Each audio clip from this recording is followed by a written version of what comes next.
এই জন্য তারা যদি ভোটে হাইরে যায় হাফ ফেল হয়, আর আমরা ভোটে দাঁড়িয়ে যদি আমার বউর ভোটও আমি না পাই, আমি হাসি মুখে আল্লাহর দরবারে বলবো, আল্লাহ ইসলামের পক্ষে আমি একটা বাক্স রেখেছিলাম, মানুষকে আমি বুঝাতে পারি নাই, মানুষ বোঝে নাই, ভোট দেয় নাই, আল্লাহর দরবারে আমি কামিয়াব, আপনারাই ফেল। ঠিক না ঠিক?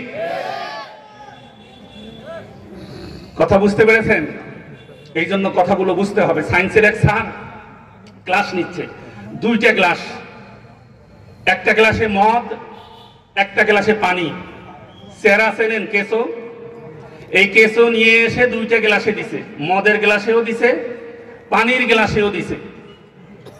পানির গ্লাসে যে কেসো দিছে এটা কিলবিল কিলবিল করতেছে, আর মদের গ্লাসে যে কেসো দিছে কিছুক্ষণ পর মদের সঙ্গে মিশে গেছে। এখন স্যার জিজ্ঞেস করতেছে, বাচ্চারা, বলে জি স্যার। তোমরা কিছু বুঝেছ? সবাই কয় জি স্যার বুঝেছি। বলে কি বুঝলা? বলে স্যার খালি পেটে যদি এক গ্লাস করে মদ খাওয়া যায়, পেটের মধ্যে কৃমির বংশও থাকবে না। এটা ওয়াজ শোনা হলো? এটা কি বুঝছে ওরা? উনি বুঝাইছে মদ মানুষের শরীরে কতটা ভয়ানক, কতটা ক্ষতি করে, আর ওরা বুঝছে কি? এই বুঝ যদি বোঝেন, কিয়ামত পর্যন্ত হুজুরদের কলিজা পচি যাবে। আমার আব্বা ওয়াজিন ছিলেন, আলহাজ কারি মুসলিম উদ্দিন রহমতুল্লাহ আলাই। বক্তৃতা করতে করতে আমি দেখেছি ওনার চোখ সাদা হয়ে যেত।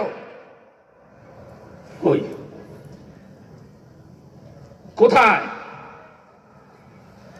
ওয়াজ শুনবে, শুনিয়ে দেখবে যে খুব ইয়ে করতেছে, ওদিক বের হয়ে যায়, গান জরিনার গান দিতে দিতে বাড়ি চলে যায়। কথাটা বুঝতে পেরেছেন? এই জন্য হৃদয়ের কান দিয়ে শুনতে হবে।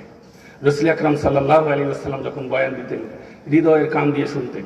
পৃষ্ঠার পর পৃষ্ঠা হাদিস, লাইন বাই লাইন, শব্দ বাই শব্দ মুখস্থ করে তারা ফিরতেন। একটা শব্দ যদি ব্যতিক্রম হয়ে যেত, ওখানে লেখা থাকতো যে অমুক থেকে বর্ণিত হাদিসে এই শব্দটা অতিরিক্ত করেছেন, ওস্তাদজি বলবেন। আর আমরা হৃদয়ের কান দিয়ে শুনি। আল্লাহ রাব্বুল আলামিন আমাদের সকলকে আজকের বয়ান, ওয়াজগুলো হৃদয়ের কান দিয়ে শোনার তৌফিক দান করুক। সবাই বলে আমিন। আসসালামু আলাইকুম ওয়া রাহমাতুল্লাহি ওয়া বারাকাতুহু।